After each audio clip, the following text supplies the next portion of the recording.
नमस्कार दोस्तों, आज हम भारतीय संविधान के 18वें संविधान संशोधन अधिनियम 1964 के बारे में चर्चा करेंगे कि यह संशोधन क्यों जरूरी था।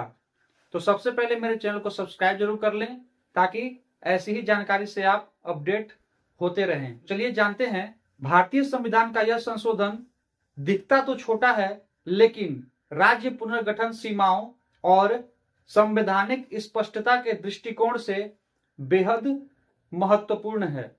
यह संशोधन 1966 में पारित किया गया था और इसका मुख्य उद्देश्य था संविधान के अनुच्छेद 3 की व्याख्या को स्पष्ट करना। 1956 में राज्य पुनर्गठन अधिनियम लागू हुआ था, जिसके बाद कई नए राज्य बने और राज्यों के सीमाओं में परिवर्तन किया गया था।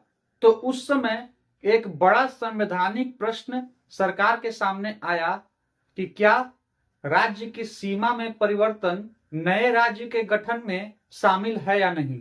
इस भ्रम के कारण कानूनी और संवैधानिक अस्पष्टता उत्पन्न हो गई थी। तो चलिए हम जान लेते हैं कि अनुच्छेद 3 क्या कहता था।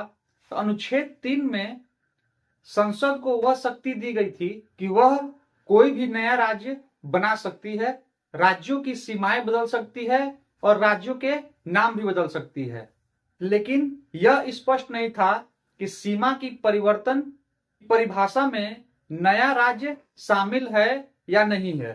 तो संविधान में 18वें संशोधन के तहत अनुच्छेद 3 में परिवर्तन किया गया और एक स्पष्टीकरण जोड़ा गया कि राज्य की सीमा में परिवर्तन किसी भी राज्य के क्षेत्र को घटाना या बढ़ाना भी समझा जाएगा। मतलब अब यह स्पष्ट कर दिया गया कि यदि किसी राज्य के क्षेत्र से नया राज्य बनाया जाता है या कम ज्यादा किया जाता है, वह अनुच्छेद 3 के तहत वैध माना जाएगा। इस संशोधन से राज्यों के गठन की प्रक्रिया संवैधानिक रूप से मजबूत हुई।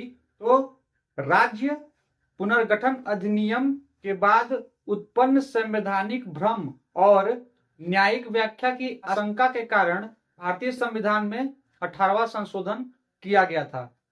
वीडियो पसंद आया हो तो लाइक करें, शेयर करें और हाँ, मेरे चैनल को सब्सक्राइब करना ना भूलें।